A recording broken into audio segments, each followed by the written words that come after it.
This is a true story adapted from a world-shocking American aviation incident in 2009. On January 15, 2009, Flight 1549 carrying 155 people took off smoothly from New York's LaGuardia Airport bound for Charlotte.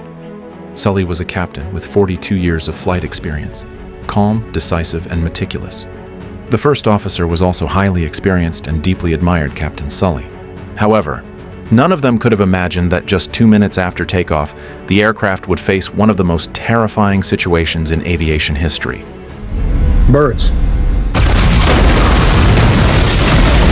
The flight attendant initially believed the plane had encountered turbulence and calmly reassured the passengers, reminding everyone to fasten their seatbelts. But Captain Sully noticed that both engines were rapidly decelerating and then completely lost power.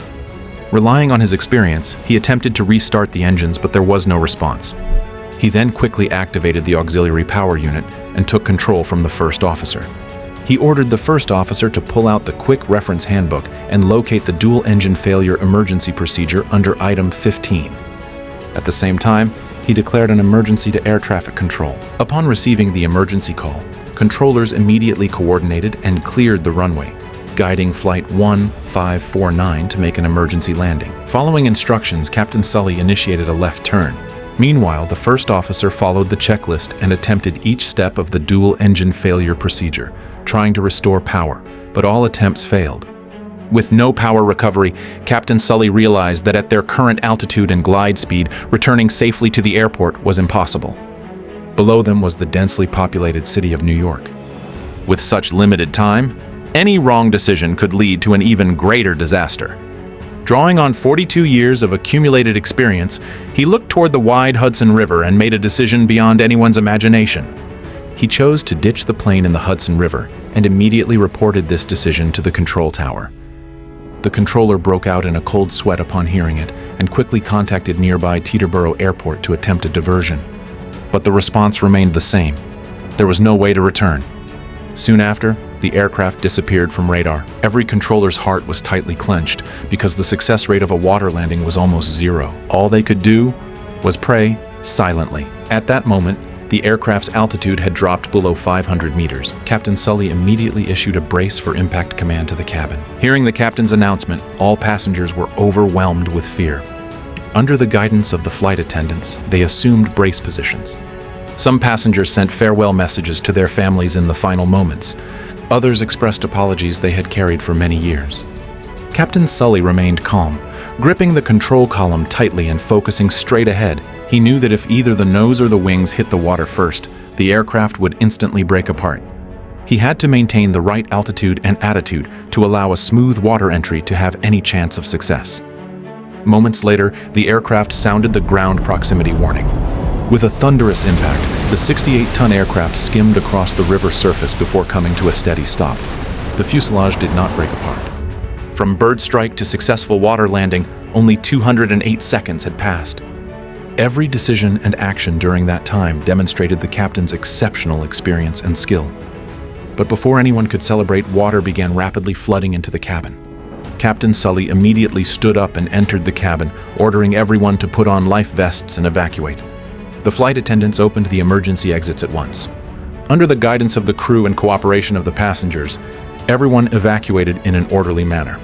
However, it was winter in New York, and the extremely low temperature presented a new challenge. Fortunately, nearby ferries spotted them and rushed to the scene while sending emergency rescue requests. Rescue helicopters also scrambled immediately after receiving the distress call. At that time, passengers were standing on both wings and the inflatable slides. Inside the cabin, the water level had already reached waist height. Ignoring his own safety, Captain Sully carefully searched every corner of the aircraft to ensure no one was left behind. Only after confirming this did he return to the cockpit, retrieve the flight log, and leave the plane. Minutes later, ferries arrived and began rescue operations. Every rescuer looked like an angel, shining with the true light of humanity. More rescue forces soon joined in. With everyone working together, all passengers were rescued in less than 10 minutes. Captain Sully immediately called his wife to report that he was safe. He then found staff members to verify the passenger list and confirm survivors. As a captain, each passenger's life was a responsibility and mission he carried on his shoulders. The rescued passengers also called their families one after another. Sully was then taken to the hospital for a routine examination. Despite surviving a near-death experience, his only abnormality was a pulse rate twice the normal speed. The union chairman then informed him that all 150 passengers and 5 crew members, totaling 155 people, had survived without a single loss. Captain Sully was so overwhelmed that he could barely speak. Although he did not deliver the passengers to their intended destination, his experience saved 155 lives and hundreds of families during a crisis. As media coverage exploded, Captain Sully became a national hero. Praise and honor lifted him to legendary status. He was invited onto famous talk shows, embraced by hotel managers, and kissed by makeup artists. Yet none of this caused him to lose his original intention. In interviews, he stated that he did not consider himself a hero and that he simply did his job.